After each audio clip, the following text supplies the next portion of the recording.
नमस्कार, मैं शिवानी। बिहारी न्यूज में आपका स्वागत है। आज है 19 जून, दिन गुरुवार। खबरों की ओर बढ़ने से पहले एक नजर डालते हैं आज की टॉप हेडलाइंस पर। पटना में डीजीपी की सख्त बैठक, नए अफसरों को दी अपराध पर लगाम की हिदायत, केस निपटारे में तेजी का दिया निर्देश। भूमि विवाद निपटारे में डीएम को मिला नया अधिकार, भूमि निबंधन में अब नहीं होगी देरी, हर महीने होगी समीक्षा। पटना में लगेगा आमू का मेला, 28-29 जून को ज्ञान भवन में जमेगा स्वाद का रंग, महोत्सव में दिखेगी संस्कृति और किसान की मेहनत। पहली बार बिहार में स्टेट रैंकिंग टूर्नामेंट, पटना में टेबल टेनिस का बड़ा संग्राम, आज से 17 जिलों के खिलाड़ी करेंगे मुकाबला। बिहार के कई क्षेत्र में फिर बरसेगा पानी, कई जिलों में भारी बारिश और ऑरेंज अलर्ट, आज छाए रहेंगे बादल, पूर्वी जिलों में झमाझम बारिश की संभावना। चलती ट्रेन में भी मिलेगी कंफर्म सीट, जानिए आईआरसीटीसी का करंट टिकट फंडा, करंट टिकट से मिलेगी पक्की सीट। गिल को मिला कोहली का खास मंत्र, लंदन में टेस्ट से पहले हुई अहम मुलाकात, टेस्ट डेब्यू से पहले कप्तान गिल को कोहली का सपोर्ट। तो ये थी आज की टॉप हेडलाइंस। अब नजर डालते हैं उन 25 बड़ी खबरों पर जो आपके लिए जानना है जरूरी। राजस्थान में ग्राम विकास अधिकारी के पदों पर भर्ती के लिए आज से आवेदन शुरू। राजस्थान में ग्राम विकास अधिकारी के बम्पर पदों पर भर्ती निकली है। राजस्थान कर्मचारी चयन बोर्ड जयपुर ने इसके लिए नोटिफिकेशन जारी कर दिया है। आवेदन प्रक्रिया 19 जून 2025 यानी आज से शुरू हो गई है। जो उम्मीदवार योग्य हैं वे rssb.rajasthan.gov.in या SSO पोर्टल के माध्यम से आवेदन कर सकते हैं। अभ्यर्थी के पास स्नातक डिग्री और कंप्यूटर योग्यता जैसे RSCIT या समकक्ष होनी चाहिए। आयु सीमा 18 से 40 वर्ष निर्धारित की गई है। सामान्य वर्ग के लिए आवेदन शुल्क 600 रुपए और आरक्षित वर्ग के लिए 400 रुपए है। आवेदन केवल ऑनलाइन माध्यम से स्वीकार किए जाएंगे। क्राइम कंट्रोल पर डीजीपी की अहम बैठक। बिहार में अपराध नियंत्रण को लेकर डीजीपी विनय कुमार पूरी सक्रियता से काम कर रहे हैं। इसी क्रम में उन्होंने जून माह में दूसरी बार बीते दिन पटना पुलिस कार्यालय में बैठक की, जिसमें Patna west SP, central SP और ग्रामीण एसपी शामिल थे। डीजीपी ने नए पदस्थापित अधिकारियों को निर्देश दिए कि अपराध नियंत्रण में कोई कोताही न हो। ग्रामीण इलाकों में केस डिस्पोजल में तेजी आने की बात भी उन्होंने कही। वहीं लखीसराय में मुखिया और वार्ड सदस्य की हत्या को लेकर डीजीपी ने SIT का गठन किया है। डीआईजी मुंगेर को मामले की निगरानी सौंपी गई है और आरोपियों के खिलाफ सख्त कार्रवाई के निर्देश दिए गए हैं। 28 और 29 जून को होगा आम महोत्सव का आयोजन। पटना के गांधी मैदान स्थित ज्ञान भवन में 28 और 29 जून 2025 को आम महोत्सव 2025 का भव्य आयोजन होने जा रहा है। और यह महोत्सव न सिर्फ आम के विभिन्न स्वादों का आनंद लेने का अवसर देगा, बल्कि हमारी संस्कृति और किसानों की मेहनत को भी उजागर करेगा। बिहार के प्रसिद्ध आमों की विविधता, पारंपरिक व्यंजन, सांस्कृतिक प्रस्तुतियां और कृषि से जुड़ी जानकारी इस आयोजन को विशेष बनाएंगी। आम प्रेमियों, पर्यटकों और कृषि से जुड़े लोगों के लिए यह उत्सव एक सुनहरा अवसर है। आप सादर आमंत्रित हैं इसमें। और IPRD के द्वारा यह जारी किया गया संदेश है और इस अद्भुत अनुभव का हिस्सा बनने के लिए बिहार के 15 शहरों में लगेंगे पावरफुल बैटरी इन्वर्टर। बिहार के 15 शहरों के बिजली घरों में अब पावर कट की स्थिति में 4 घंटे तक निर्बाध बिजली आपूर्ति के लिए 125 मेगावाट क्षमता की बैटरी ऊर्जा भंडारण प्रणाली लगाई जाएगी। ये सिस्टम इन्वर्टर की तरह काम करेंगे और ग्रिड या पावर प्लांट से आपूर्ति बाधित होने पर 500 मेगावाट घंटे तक बिजली सप्लाई बनाए रखेंगे। यह योजना केंद्रीय नवीन एवं नवीकरणीय ऊर्जा मंत्रालय की वायबिलिटी गैप फंडिंग योजना के तहत चलाई जा रही है, जिसमें केंद्र सरकार ने 135 करोड़ रुपए की मंजूरी दी है। इससे पीक आवर में बिजली की मांग को भी बेहतर तरीके से पूरा किया जा सकेगा।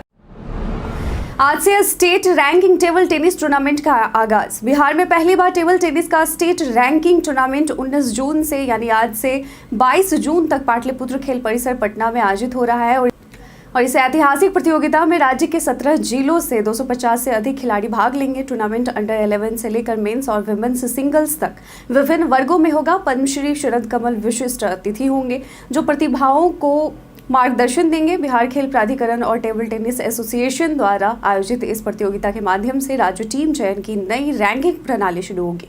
सरकार खिलाड़ियों के भोजन, आवास आदि की व्यवस्था कर रही है ताकि वह खेल पर पूरा ध्यान दे सके।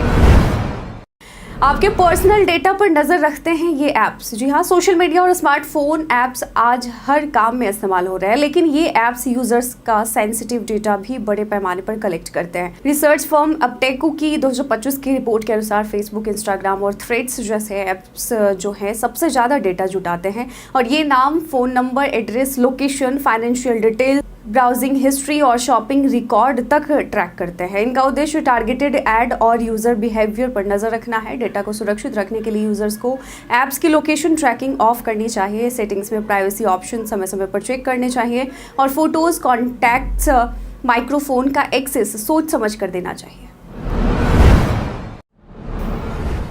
20 साल में बिहार में बिजली खपत में 12 गुना बढ़ोतरी। बिहार में पिछले 2 दशकों में बिजली की खपत में उल्लेखनीय बढ़ोतरी हुई है। 2005 में जहां 700 मेगावाट बिजली की खपत होती थी, वहीं 2025 में यह बढ़कर 8,428 मेगावाट तक पहुंच गई है।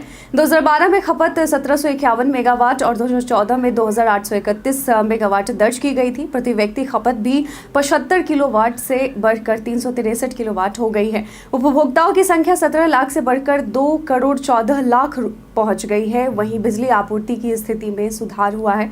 अब ग्रामीण व शहरी क्षेत्रों में औसतन 22 से 24 घंटे बिजली मिल रही है। विद्युतीकृत गांवों की संख्या भी 3 गुना बढ़ी है।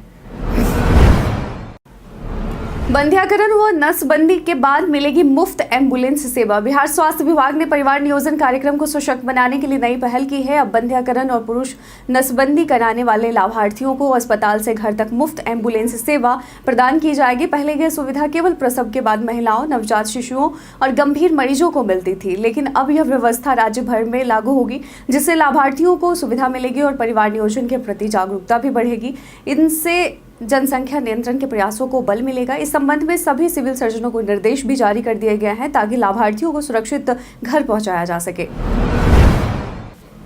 बिहार में पहली बार ई वोटिंग के लिए पंजीकरण शुरू। बिहार में पहली बार नगरपालिका चुनावों में ई वोटिंग की सुविधा शुरू की जा रही है, जिसके लिए मतदाता पंजीकरण प्रक्रिया जारी है। अब तक 9,000 से अधिक लोगों ने ई वोटिंग के लिए पंजीकरण कराया है। राज्य निर्वाचन आयुक्त डॉक्टर दीपक प्रसाद के अनुसार 1,600 मतदाता आम चुनाव और 7400 मतदाता उपचुनाव के लिए ई वोटिंग करना चाहते हैं। राज्य निर्वाचन विभाग ने कुल 50,200 पंजीकरण का लक्ष्य रखा है। आम चुनाव के लिए 23 जून और उपचुनाव के लिए 22 जून अंतिम तिथि निर्धारित की गई है। पंजीकरण e voting SEC Bihar app के माध्यम से किया जा सकता है। बिहारी पर्यटन में आज हम बात करेंगे खरौना नहर की। बिहार के मुजफ्फरपुर में स्थित खरौना नहर गर्मी के मौसम में सुकून और ठंडक का अनोखा ठिकाना बन गया है। पताही हवाई अड्डा के सामने स्थित यह नहर लोगों के लिए किसी वाटर पार्क से कम नहीं है, बल्कि उससे कहीं अधिक मजेदार और प्राकृतिक अनुभव देती है। यहाँ हर उम्र के लोग नहाने, तैरने और पिकनिक मनाने आते हैं। चिड़ियों की चहचहाहट, पानी की कलकल और हरियाली इसे गोवा जैसा अनुभव देती है। सोशल मीडिया पर वायरल होती तस्वीरों ने इसे सेल्फी पॉइंट भी बना दिया है। भीड़ और गंदगी की समस्या जरूर है, लेकिन जल्द ही सफाई और सुरक्षा के इंतजामों की उम्मीद की जा रही है। चलती ट्रेन में कंफर्म सीट पाने का आसान तरीका। बहुत कम लोग जानते हैं कि ट्रेन चलने के बाद भी कंफर्म सीट मिल सकती है, और इसका आसान तरीका है IRCTC का करंट टिकट फीचर। जी हाँ, ट्रेन का चार्ट बनने के बाद जो सीटें खाली रह जाती हैं, उन्हें IRCTC ऐप, वेबसाइट या स्टेशन काउंटर से बुक किया जा सकता है। बुकिंग के लिए IRCTC ऐप खोलें, लॉग इन करें, ट्रेन पर क्लिक करें और चार्ट वैकेंसी सेलेक्ट करें। ट्रेन नंबर, तारीख और स्टेशन भरकर उस क्लास में सीट चेक करें जिसमें आप सफ़र करना चाहते हैं। सीट उपलब्ध हो तो तुरंत बुक करें, या ट्रेन में TTE से संपर्क करके भी टिकट ले सकते हैं, और यह फीचर आपको आखिरी समय में भी कंफर्म टिकट पाने का मौका देता है। भूमि विवाद निपटारे में DM को मिला नया अधिकार। बिहार सरकार ने भूमि विवाद और निबंधन प्रक्रिया को सरल बनाने की दिशा में बड़ा फैसला लिया है। अब जिला पदाधिकारी को हिजरा नंबर को जमीन की रोक सूची से हटाने या उसमें जोड़ने का अधिकार दिया गया है। इससे पहले यह प्रक्रिया धीमी थी, जिससे नागरिकों को कठिनाई होती थी और राजस्व संग्रह प्रभावित होता था। अब हर माह इसकी समीक्षा भी अनिवार्य कर दी गई है। यह निर्णय मद्य निषेध, उत्पाद एवं निबंधन विभाग के सचिव अजय यादव द्वारा जारी आदेश के तहत लागू हुआ है। सरकार को उम्मीद है कि इससे भूमि निबंधन प्रक्रिया में तेजी आएगी और आम जनता को राहत मिलेगी। कुश सिन्हा ने सोनाक्षी संग निर्देशन अनुभव साझा किया। शत्रुघ्न सिन्हा के बेटे कुश सिन्हा फिल्म निकिता रॉय से बतौर निर्देशक बॉलीवुड में डेब्यू कर रहे हैं, जिसमें उनकी बहन सोनाक्षी सिन्हा मुख्य भूमिका निभा रही है। कुश सिन्हा ने बताया कि उन्होंने यह कहानी इसलिए चुनी क्योंकि वे करियर की शुरुआत में कुछ अलग और हटकर करना चाहते थे। फिल्म सच्ची घटनाओं पर आधारित है और एक लड़की की कहानी दिखाती है जो ऐसी दुनिया में फंस जाती है जो उसकी सोच को चुनौती देती है। सोनाक्षी के साथ काम करने को लेकर कुश ने कहा कि सेट पर वह बहन नहीं, एक प्रोफेशनल एक्ट्रेस थी। शूटिंग मजेदार रही, बस आइसक्रीम के रंग को लेकर हल्की बहस हुई। खाद्यान्न वितरण की तिथि बढ़ाकर की गई 20 जून। खाद्य एवं उपभोक्ता संरक्षण विभाग बिहार राज्य खाद्य एवं असैनिक आपूर्ति निगम लिमिटेड द्वारा आवश्यक सूचना जारी की गई है। राष्ट्रीय खाद्य सुरक्षा अधिनियम के अंतर्गत आने वाले लाभुकों के लिए जून 2025 के खाद्यान्न वितरण की अंतिम तिथि को 15 जून से बढ़ाकर 20 जून 2025 कर दिया गया है। जिन लाभुकों ने अब तक अपना खाद्यान्न प्राप्त नहीं किया है, वे अपने नजदीकी जन वितरण प्रणाली विक्रेता से ई-पॉस मशीन द्वारा बायोमेट्रिक सत्यापन कराकर 20 जून तक खाद्यान्न प्राप्त कर सकते हैं। नेहा झा मणि को मिला युवा साहित्य अकादमी पुरस्कार 2025। नेहा झा मणि को मैथिली भाषा में उनके उत्कृष्ट योगदान के लिए साहित्य अकादमी युवा पुरस्कार 2025 से सम्मानित किया गया है। उनका जन्म 28 जून 1991 को मधुबनी के मंगरौनी में हुआ था। नेहा ने एक तारा, एहसास और दो साड़ी जैसे हिंदी काव्य संग्रहों के अलावा मैथिली में भी प्रभावशाली कविताएं और बाल साहित्य की रचनाएं की हैं। उनकी रचनाएं भावनात्मक गहराई, स्त्री चेतना और सांस्कृतिक मूल्यों को उजागर करती हैं। विशेष रूप से उनकी चर्चित मैथिली कविता दो साड़ी ने पाठकों का ध्यान खींचा और साहित्यिक हलकों में खूब सराहना पाई, जिससे उन्हें यह प्रतिष्ठित सम्मान मिला। तकनीकी सेवा आयोग में लगाई गई 13 प्रशासनिक अधिकारियों की ड्यूटी। बिहार में प्रशासनिक सेवा के 8 महिला अधिकारियों समेत कुल 13 अधिकारियों की ड्यूटी तकनीकी सेवा आयोग में लगाई गई है। ये सभी अधिकारी 19 और 20 जून को आयोग में प्रतिनियुक्त रहेंगे। आयोग की ओर से विशेषज्ञ चिकित्सा पदाधिकारी के पदों पर चयन के लिए काउंसलिंग आयोजित की जा रही है। इसी प्रक्रिया की निगरानी और व्यवस्था संभालने के लिए इन अधिकारियों की प्रतिनियुक्ति की गई है। सामान्य प्रशासन विभाग ने इस संबंध में अधिसूचना जारी कर दी है।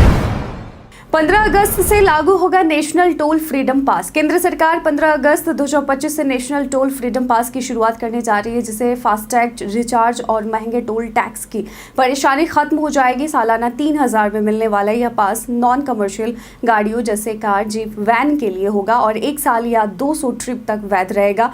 इससे टोल प्लाजा पर रुकने की जरूरत नहीं होगी और यात्रा सस्ती और सुगम बनेगी। पास को राजमार्ग यात्रा ऐप या NHAI या मॉर्थ की वेबसाइट पर एक्टिवेट किया जा सकेगा। वहीं कभी कभार सफर करने वालों के लिए दूरी के अनुसार भुगतान का विकल्प भी मिलेगा। राज्य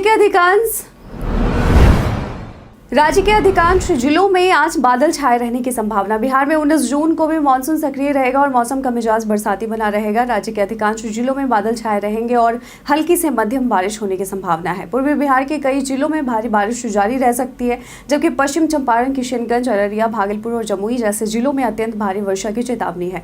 आंधी और बिजली गिरने की घटनाएं भी हो सकती हैं, जिसे प्रशासन ने कई जिलों में ऑरेंज अलर्ट जारी किया है। हवा की रफ्तार 50 किलोमीटर प्रति घंटे तक पहुंच सकती है। लोगों को सतर्क रहने की सलाह दी गई है। प्रखंड शिक्षा पदाधिकारी घूस लेते हुए रंगे हाथ गिरफ्तार। बिहार के रोहतास जिले में निगरानी विभाग ने भ्रष्टाचार के खिलाफ कार्रवाई तेज कर दी है। ताजा मामला विक्रमगंज का है, जहां प्रखंड शिक्षा पदाधिकारी यानी BEO सुधीर कांत शर्मा और उनके कार्यालय के लेखा सहायक सुभाष कुमार को रिश्वत लेते रंगे हाथ गिरफ्तार किया गया है। और ये दोनों आदर्श मध्य विद्यालय गोटपा के शिक्षक विद्याभूषण से ट्रेनिंग एरियर भुगतान और सर्विस बुक संधारण के नाम पर 20,000 रुपए की मांग कर रहे थे। शिक्षक ने निगरानी विभाग को सूचना दी, जिसके बाद टीम ने छापेमारी कर BEO को 7600 और लेखा सहायक को 7,000 रुपए लेते पकड़ लिया। पिछले 1 महीने में यह चौथी गिरफ्तारी है। पटना गोरखपुर के बीच चलने वाली नई वंदे भारत एक्सप्रेस पहुंची पटना। 8 कोच वाली नई वंदे भारत एक्सप्रेस ट्रेन पटना पहुंच गई है, जो पाटलिपुत्र से गोरखपुर के बीच चलाई जाएगी। इसका संचालन 21 जून से शुरू होगा, जबकि उद्घाटन 20 जून को प्रधानमंत्री नरेंद्र मोदी वर्चुअली करेंगे। ट्रेन मुजफ्फरपुर, मोतिहारी, बेतिया जैसे उत्तर बिहार के प्रमुख स्टेशनों से होकर गुजरेगी, जिससे क्षेत्र के यात्रियों को तेज और आरामदायक यात्रा का लाभ मिलेगा। उद्घाटन स्पेशल ट्रेन दोपहर 1:30 बाबूधाम मोतिहारी पहुंचेगी, जहां स्थानीय कार्यक्रम आयोजित किया जाएगा। वापसी में यह ट्रेन पटना से 2:30 में रवाना होकर रात 9:30 में गोरखपुर पहुंचेगी। फिलहाल यह सफर लगभग 7 घंटे में पूरा होगा। अमेरिका तक पहुंचा बिहार का मखाना। बिहार सरकार की नीतीश कुमार नेतृत्व वाली पहल से मखाना उत्पादन में उल्लेखनीय वृद्धि हुई है। मुख्यमंत्री बागवानी मिशन व मखाना विकास योजना के अंतर्गत मखाना की खेती का रकबा 13,000 हेक्टेयर से बढ़कर 35,224 हेक्टेयर हो गया है। उच्च प्रजातियों के बीज और वित्तीय सहायता से लगभग 25,000 किसान इससे लाभान्वित हो रहे हैं। दरभंगा और भागलपुर के अनुसंधान केंद्रों ने उन्नत किस्में विकसित की है। मखाना को मिथिला मखाना नाम से GI टैग मिलने और सुधा द्वारा अमेरिका तक निर्यात के बाद इसकी वैश्विक पहचान बनी है। अब राज्य सरकार मखाना बोर्ड के गठन द्वारा निर्यात और उत्पादन को और प्रोत्साहित कर रही है। तेजस्वी यादव के जमाई आयोग बयान पर नित्यानंद राय का पलटवार। केंद्रीय गृह राज्य मंत्री नित्यानंद राय ने नेता प्रतिपक्ष तेजस्वी यादव के जमाई आयोग वाले बयान पर तीखा पलटवार किया है। उन्होंने कहा कि आयोग में की गई नियुक्तियां पूरी तरह योग्यता और अनुभव के आधार पर हुई है, न कि सिफारिश और रिश्तेदारी से। नित्यानंद राय ने तेजस्वी यादव को इस तरह की टिप्पणी करने का नैतिक अधिकार नहीं होने की बात कही और राजद को परिवारवादी पार्टी करार दिया। साथ ही उन्होंने 20 जून को सिवान में होने वाली प्रधानमंत्री नरेंद्र मोदी की रैली को ऐतिहासिक बताया। राय ने कहा कि पीएम मोदी बिहार को दिल से चाहते हैं और बिहार के विकास को लेकर हमेशा गंभीर रहते हैं। तेजस्वी यादव की तीखी टिप्पणी, नीतीश की लगाम RSS बीजेपी के हाथ। बिहार विधानसभा चुनाव की तैयारियों के बीच नेता प्रतिपक्ष तेजस्वी यादव ने मुख्यमंत्री नीतीश कुमार पर तीखा हमला बोला है। तेजस्वी यादव ने ट्वीट कर दावा किया कि नीतीश कुमार की लगाम RSS और बीजेपी के हाथ में है। उन्होंने कहा कि राज्य सरकार RSS की नीतियों पर चल रही है और यह बात नीतीश कुमार की किचन कैबिनेट के एक मंत्री ने भी सार्वजनिक रूप से स्वीकार की है। तेजस्वी यादव ने आरोप लगाया कि मुख्यमंत्री कार्यालय में भी RSS कोटे से अधिकारियों की नियुक्ति हो रही है। उन्होंने नीतीश कुमार को अचेत मुख्यमंत्री बताते हुए कहा कि बिहार को एक रिटायर्ड अधिकारी की अगुवाई में लुटा जा रहा है। मैच से पहले लंदन में गिल को मिला कोहली का मार्गदर्शन। भारत और इंग्लैंड के बीच 20 जून से शुरू हो रही टेस्ट सीरीज से पहले टीम इंडिया के कुछ अहम खिलाड़ियों ने लंदन में विराट कोहली से मुलाकात की। टेस्ट क्रिकेट से संन्यास की घोषणा कर चुके विराट कोहली ने अपने लंदन स्थित घर पर कप्तान शुभमन गिल, उप कप्तान ऋषभ पंत और तेज गेंदबाज मोहम्मद सिराज को बुलाया। और यह शुभमन गिल की बतौर टेस्ट कप्तान पहली सीरीज है। ऐसे में कोहली से मिला मार्गदर्शन उनके लिए अहम साबित हो सकता है। रिपोर्ट्स के मुताबिक कोहली ने इन खिलाड़ियों को जीत के मंत्र दिए और टीम को मानसिक रूप से मजबूत होने की सलाह दी।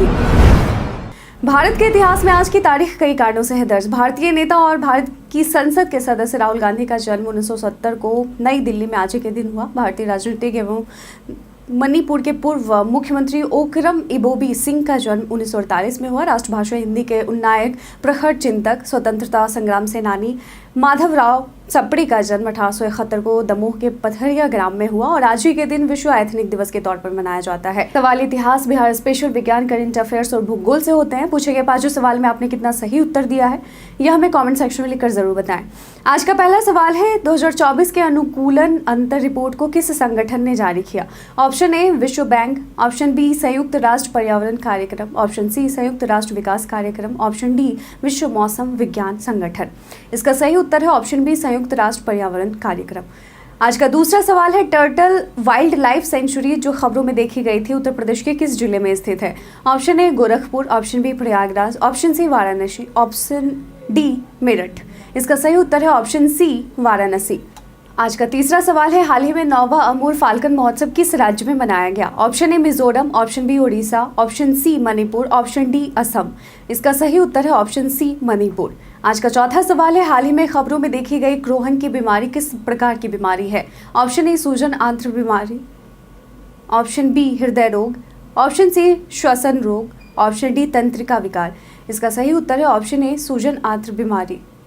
आज का 5वां सवाल है, कौन सा शहर भारत के पहले एकीकृत अपशिष्ट प्रबंधन शहर सह संरक्षण केंद्र का घर बन गया है? Option A Gorakhpur, option B Varanasi, option C Lucknow, option D Saharanpur. इसका सही उत्तर है ऑप्शन ए गोरखपुर।